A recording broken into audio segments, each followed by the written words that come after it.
नमस्कार, स्वागत है आपका हमारे चैनल पर। मैं हूं आपके साथ शिप्रा सैनी। जम्मू कश्मीर विधानसभा चुनावों के लिए सियासी सुगबुगाहट शुरू हो गई है, लेकिन इससे पहले ही तमाम राजनेताओं को बड़ा झटका लगा है। दरअसल जम्मू कश्मीर में अब धार्मिक स्थलों पर दस्तारबंदी पर प्रतिबंध लगा दिया गया है। अब राजनेताओं की दस्तारबंदी नहीं होगी, यानी पगड़ी बांधने का जो एक खास समारोह हुआ करता था अब तक, वो अब पूरी तरीके से बंद हो जाएगा। उस पर पाबंदी लगाई गई है और इससे अब जम्मू कश्मीर में नेता काफी नाराज हैं और ये पाबंदी जम्मू कश्मीर वक्फ बोर्ड के द्वारा लगाई गई है। वहीं पीडीपी प्रमुख महबूब मुफ्ती ने बीजेपी पर निशाना साधा है। आपको ये बता दें कि कश्मीर की मस्जिदों में अब धर्म के नाम पर सियासत नहीं होगी, क्योंकि जम्मू कश्मीर वक्फ बोर्ड ने ये बड़ा फैसला लिया है, जहां सियासी नेता अब इन धार्मिक स्थलों का इस्तेमाल राजनीति के लिए नहीं कर पाएंगे, क्योंकि दस्तारबंदी पर पूरी तरीके से प्रतिबंध लगा दिया गया है। और अब ये नेता जिस भी दरगाह में जाएंगे, जिस भी मस्जिद में जाएंगे, आम जन की तरह ही वो वहां पहुंचेंगे और साथ ही इबादत करके अपने घर वापस लौटेंगे। ये बड़ा फैसला जम्मू कश्मीर वक्फ बोर्ड की ओर से लिया गया है।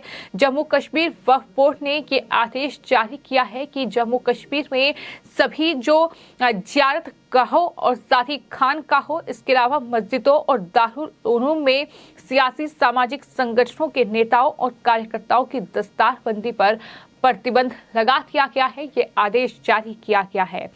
दरअसल कश्मीर में बीते एक सप्ताह में करीब 7 प्रमुख मजहबी नेताओं को अलगाववादी गतिविधियों के मामले में जन सुरक्षा अधिनियमों के तहत बंदी बनाया गया है और इसके बाद सियासी नेताओं की दस्तारबंदी को रोकना एक बड़ा फैसला अपने आप में माना जा रहा है। और ये लगातार देखने को मिला है कि किस तरह से कश्मीर में अलगाववादी ही नहीं, मुख्य धारा के सियासी दल भी अपने एजेंडे के लिए इन धार्मिक स्थलों के मंच का इस्तेमाल करते रहे हैं। किस तरह से मस्जिदों, साथ ही दरगाहों और तमाम जो धार्मिक स्थल है उनके जरिए कहीं ना कहीं अपनी सियासी रोटियां सेकने का काम किया गया है। तो अब साफ है कि ये तमाम जो राजनेता हैं कि अब धार्मिक जो स्थान हैं, वहां के जो मंच हैं, उनका इस्तेमाल अपने राजनीतिक एजेंडे को पूरा करने के लिए नहीं कर पाएंगे। ये बहुत बड़ा फैसला जिससे जम्मू कश्मीर की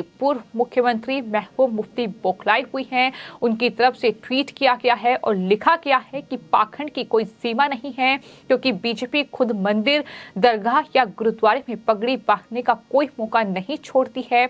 वो तब तक रुकने के लिए तैयार नहीं है जब तक कि वो हमारे सभी धार्मिक और सूफी परंपराओं को अपने विभाजनकारी एजेंडे को लागू करके नियंत्रण करने के लिए तैयार नहीं है। यानी इस तरह से बड़ा निशाना महबूब मुफ्ती ने बीजेपी पर साधा है और ये कहा है कि जम्मू कश्मीर की सांस्कृतिक और पारंपरिक प्रथाओं को बढ़ावा देना, धार्मिक नेताओं को गिरफ्तार करना, सज्जाद नशीनों को उनके पारंपरिक कर्तव्यों का पालन करने से रोकना और अब दस्तारबंदी पर प्रतिबंध लगाना, जो धार्मिक स्थानों पर आशीर्वाद देने का एक सार्वभौमिक कार्यक्रम है। ये उनकी तरफ से कहा गया है कि इसके जरिए एक आशीर्वाद इन नेताओं को मिलता है, लेकिन अब दस्तारबंदी पर किसी और ने नहीं बल्कि जम्मू कश्मीर वक्फ बोर्ड ने ही प्रतिबंध लगाया है, जिसको लेकर अब ये इस तरह से बौखलाहट देखने को मिल रही है। हालांकि इससे पहले सुरक्षा एजेंसियां भी कई बार ये चेतावनी दे चुकी हैं कि धार्मिक स्थलों का अलगाववादी ही नहीं बल्कि मुख्य धारा के सियासी दल भी राजनीतिक लाभ के लिए दुरुपयोग करते रहे हैं। कश्मीर के अलग अलग सामाजिक और बुद्धिजीवी संगठन भी सियासी इस्तेमाल पर ऐतराज करते रहे हैं। तो इस तरह से इससे पहले सुरक्षा एजेंसियों ने भी इस बात की चेतावनी दी थी, जिसके बाद जम्मू कश्मीर वक्फ बोर्ड की ओर से ये बड़ा फैसला लिया गया है, जहां धार्मिक स्थलों पर दस्तारबंदी पर अब पूरी तरीके से रोक लगा दी गई है। यानी अब कोई भी राजनेता अगर धार्मिक स्थलों पर पहुंचेगा, फिर चाहे मंदिर हो, मस्जिद हो, गुरुद्वारे हो या फिर दरगाह हो, तो इस तरह से जो दस्तारबंदी, जो कि पगड़ी पहनकर उनका सम्मान किया जाता है, अब वो नहीं नहीं होगा। आम श्रद्धालु की तरह ही ये तमाम राजनेता जो हैं ये धार्मिक स्थलों पर जाएंगे और वहां इबादत करेंगे, वहां प्रार्थना करेंगे और उसके बाद वापस लौटेंगे। इस तरह से कोई खास इंतजाम उनके लिए नहीं होंगे, इस तरह से पगड़ी पहनाकर उनका सम्मान नहीं होगा। माना यह जा रहा है कि इससे कहीं ना कहीं जो है धार्मिक मंच का इस्तेमाल जो है वो राजनीतिक एजेंडे के लिए किया जाता है और कहीं ना कहीं धार्मिक भावनाओं को भड़काने का काम होता रहा है। यही वजह है कि इतना बड़ा फैसला अब जम्मू कश्मीर में लिया गया है। वहीं दूसरी ओर आपको बता दें, एक तरफ जम्मू कश्मीर में चूंकि विधानसभा चुनाव की सियासी सुगबुगाहट शुरू हो चुकी है, परिसीमन प्रक्रिया पूरी हो चुकी है, वोटर लिस्ट तैयार हो रही है और इस बीच लगातार जो सियासी खबरें हैं जम्मू कश्मीर से वो देखने को मिल रही हैं और इसी कड़ी में AIMIM के जो चीफ हैं असदुद्दीन ओवैसी, उन्होंने जम्मू कश्मीर में दरअसल सियासत करने की कोशिश की। उनका जो ट्वीट था उसमें दरअसल जम्मू कश्मीर के जो उपराज्यपाल हैं मनोज सिन्हा, उन्हें दरअसल उनसे सवाल पूछा गया था कि जम्मू कश्मीर में अगर सिनेमा हॉल खुल सकता है तो शुक्रवार को श्रीनगर की जामिया मस्जिद क्यों बंद होती है। ये सवाल असदुद्दीन ओवैसी की ओर से पूछा गया था, जिस पर अब श्रीनगर पुलिस ने असदुद्दीन ओवैसी को करारा जवाब दिया है और ये कहा है कि आप में ज्ञान की कमी है और किस तरह से अपनी अज्ञानता आप दूर करें, ये जवाब ओवैसी को दिया गया है।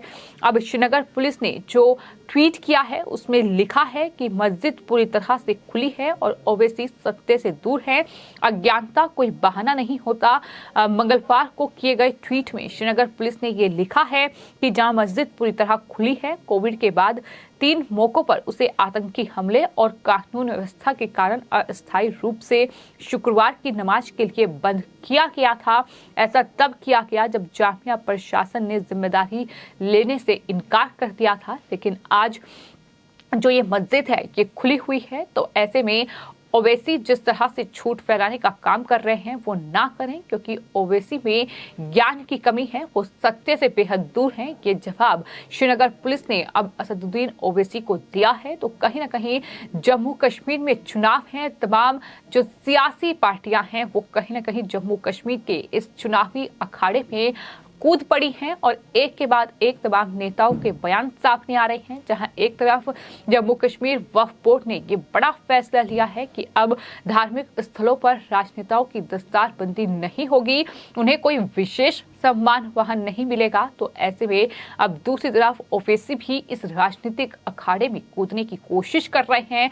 इस तरह से झूठ फैलाकर ही सही उन्हें तकलीफ है कि जम्मू कश्मीर में आखिर इतना विकास जम्मू कश्मीर में क्यों हो रहा है, इस तरह से जम्मू कश्मीर क्यों बदल रहा है, जम्मू कश्मीर में जो अलगाववादी ताकतें हैं वो खत्म हो रही हैं, जम्मू कश्मीर में अब युवा हथियार नहीं बल्कि सेना में भर्ती हो रहे हैं। तो ये जो तमाम परिवर्तन आर्टिकल 370 के खत्म होने के बाद जम्मू कश्मीर में सामने आए हैं, दरअसल यही ओवैसी जैसे नेताओं को तकलीफ दे रहे हैं और शायद यही वजह है कि इस तरीके से झूठ फैलाने का काम ओवैसी कर रहे हैं, जिसमें वो ट्वीट करते हुए लिखते हैं कि मनोज सिन्हा आपने शोपिया और पुलवामा में सिनेमा हॉल्स खोले, लेकिन हर शुक्रवार को जामिया मस्जिद क्यों बंद होती है, कम से कम उसे दोपहर के मैटनी शो के लिए तो बंद ना करें। ये ट्वीट उनकी तरफ से किया गया था, जिस पर अब श्रीनगर पुलिस की ओर से ओवैसी को करारा जवाब दिया गया है, जिसमें उन्होंने कहा है कि ओवैसी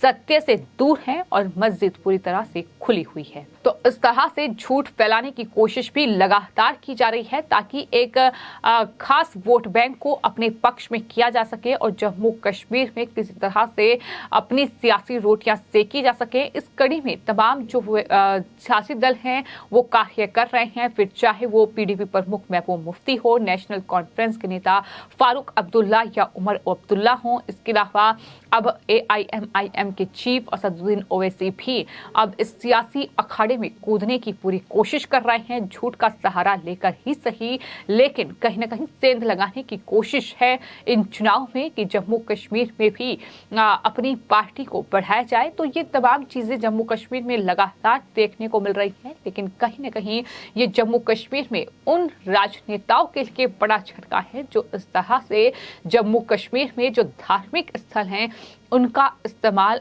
अपने सियासी एजेंडे को पूरा करने के लिए करते हैं।